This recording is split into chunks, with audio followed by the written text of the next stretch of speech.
They shoot their mouths off by texting, but they won't come in. So, Didi, I'm curious, how would you characterize your overall your interactions with Alex Malpass? Do you think that, in your opinion, do you think that he brought up any points that kind of stump you at all, or can any moments stick out? Oh, he's raised some very interesting questions that I really have to think for. You got to remember, I'm dealing with somebody who has a PhD in philosophy. I don't happen to actually have those credentials, but at the same time, because I have access to the truth of creation, all I have to do is apply God's truth to his questions and his assertions to see how well they stand up to God's truth. And he stated in response that he was not he wasn't dogmatic, unlike me. And I said, "Oh, you're not dogmatic about anything?" And he said, "Only about his culinary taste." I said, "Oh, good. So if you're not dogmatic about any state of affairs," I said, "then why should I listen to anything you say?" And he had a very difficult time responding to that.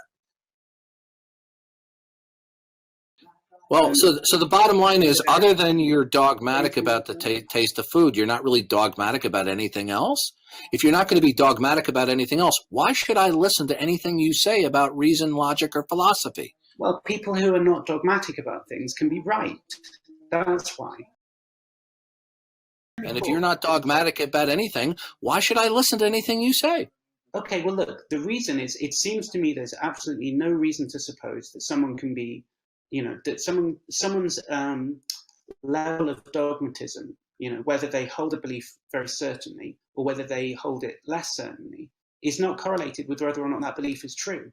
Right? And I'm not asking you about your psychological competence. No. Listen, being dogmatic does not make you more likely to be true. That's all I'm simply pointing out. And I think you agree with that, right? Because is that true? Is that true? Any dogmatism is a different brand of dogmatism you're going to disagree with, right? But you're both equally confident about your views. So it's not about... Is that true, Alex? I think that it's true. I'm certainly suggesting... Okay, is it true that you think that? It's true that I think that, yeah. Okay, are you dogmatic about that? I'm pretty dogmatic about the contents of my own immediate thoughts and perceptions, yeah. Oh, so there is something else that you're dogmatic about. Yeah, I said quite clearly a couple of times now, well, I'm not dogmatic about metaphysical statements, the sorts of things I think you think are crucial to forming a worldview. Well, so you're here today reasoning with me based upon, quote, I don't know. If your reasoning is derivative of I don't know, why should I pay attention to your reason? Look, I mean, it's a lazy portrayal of someone saying that what I'm basing my reason on, I don't know, right? Did I say to you at any point, the kind of organizing principle of my worldview is the sentence, I don't know, and that thing helps me make decisions, because that's the caricature. I mean, it's just lazy. I mean, it feels really like you're really desperately trying to push me down. No, I'm not desperate. I'm asking a legitimate question. What is your reason in virtue of? Yeah, well... Or is your reason non-contingent? Is your reason contingent or non-contingent, Alex? I mean, look, is my reason contingent or not contingent? Let's suppose that it's not contingent, right? Let's suppose that the world is... No, I don't want to suppose. I want a real answer from you, what you believe, not these circuitous hypotheses. What do you believe? Is your reason contingent or not contingent, Alex? But see, this is all that's going on here is that you're gnashing your teeth at the fact that I'm not becoming a dogmatist like you are. I mean, if you're not a dogmatist on anything other than taste in food, then there's no reason for me to pay attention to any of your assertions. Well, I don't think that because you're not dogmatic about these assertions. Because your assertions might not be true. Well, but a person of deep convictions could also be expressing things that are wrong. DD says that if you're not dogmatic about something, then there's no reason to pay attention to it because it may not be true. Alex then pointed out that a dogmatist can also say things that may not be true. Does DD think that if tomorrow's weather report or a doctor's diagnosis may not be true, then we shouldn't pay attention to it? But you want to come to me after all these things about, well, that's a contradiction, that's incoherent, and trying to set me on the right path of thinking here, but then you tell me you're not dogmatic. Well, I mean, so it's like you're really desperately trying to make a lot of mileage out of it. Me saying I'm not about metaphysical principle, I made it very clear. The things on which I feel I'm not dogmatic are the things I think you take to be crucial in forming a worldview. I didn't say that I wasn't dogmatic about anything, and I gave you several examples of things that I was dogmatic about. Yeah, you only told me two things. You're trying to use one that you have thoughts, and one you like tasting certain food. Right. That's so it. Specific things that I'm not dogmatic about are metaphysical things that I think you think are crucial to forming a worldview. Oh, you're not dogmatic about anything? And he said only about his culinary taste.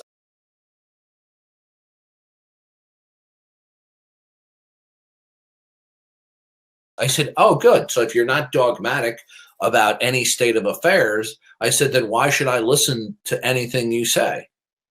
And he had a very difficult time responding to that.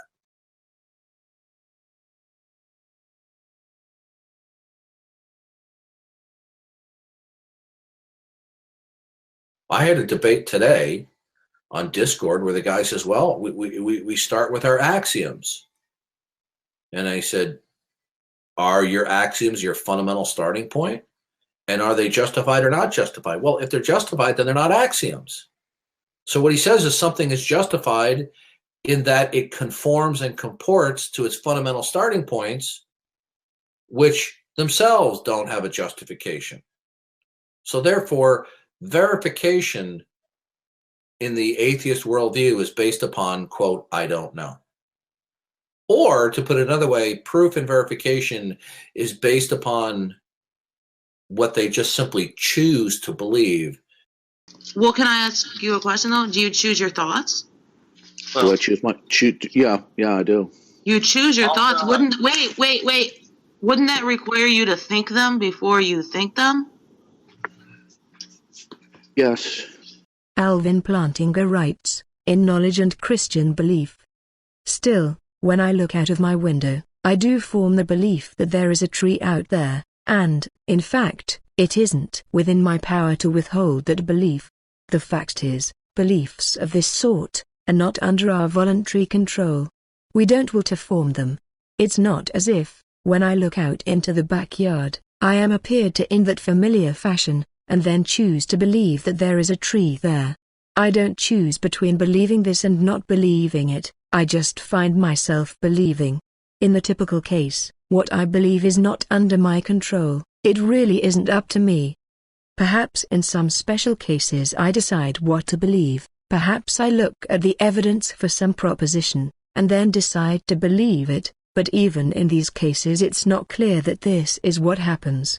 What really does happen, so it seems to me, is that I decide to look at all the evidence, and when I do, either I find the evidence convincing to one degree or another, whereupon I believe the proposition in question or think it likely, or I don't find the evidence convincing, and don't believe the proposition. But I really don't tot up the evidence and then just decide whether or not to believe. I'll just put it this way. I don't hold to the same model of man as you do. Okay? I hold to a biblical model of man.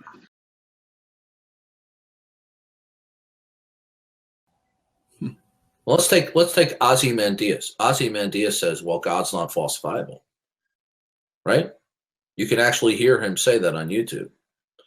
Well, if God is unfalsifiable, and therefore we cannot invoke God, right? Because in order for something to count for God, God has to be in principle falsifiable. Then that what means is nothing can count for God. And if nothing can count for God, then Ozymandias' worldview of not God is unfalsifiable. You see, Antonio? Exactly. Yes, I do. If nothing can verify God, then nothing can count to falsify his not God worldview. Therefore, when he speaks out of his not God worldview, nothing can count against it. So the very criterion that he lays down eviscerates his worldview. Because remember, God is not just simply an idea or an entity, it's a worldview, and so is not God. Elliot Sober writes, in his book Philosophy of Biology, when we consider whether something is scientific, we must be clear about whether we are talking about people or propositions. If someone behaves dogmatically, refusing to look at relevant evidence, then that person has adopted an unscientific attitude. But it does not follow that the proposition the person believes is unscientific. Flat earthers may take a quite unscientific attitude toward the proposition that the earth is flat. It does not follow that the proposition is unscientific, i.e. that it cannot be tested. In other words, if I were to say to a flat earther that their theory is unfalsifiable, I could be expressing the fact that they as a person are adopting an unscientific attitude, because they are dogmatic in the face of evidence. But, when I speak of the proposition that the earth is flat, I do think it is falsifiable, since I think it is false. Well, wait a minute. Why would it be a problem for it to be incoherent? Didn't you send me a paper called "What's the Problem with Contradictions"? Well, but can't there be true contradictions, Alex? Well, you think that there can't be, and I'm merely pointing. Can there be true contradictions, Alex? Alex, don't let him. Okay, if I'm having interference, if I'm going to have any fucking obstructionism, I'll leave the conversation. So shut the fuck up, or I won't continue my conversation with Alex. Thank you. Dee, just please be cool. Jack was just talking to Alex, not yourself. Yeah, I don't give a fuck. If you guys want to be assholes in here and you want to allow obstructionism to go on, you can go fuck yourselves. I'm having a conversation with Alex, and I'm not going to be interfered with, or I'm gone. You got that? Right, go ahead, Alex. The room for yourself. Right, let's all just chill. No, I'm not hijacking the room. I'm having a conversation with Alex, and I'm not going to have someone fuck with me, or I'll leave. I don't play by other people's rules. I play by my rules.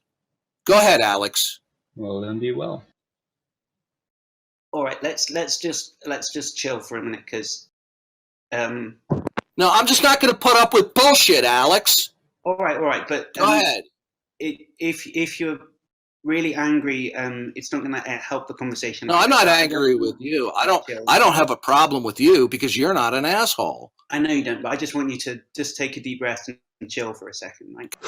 That's about as likely as me playing by someone else's rules besides my own, which I would never do. I play by my own rules, nobody else's, not even my own.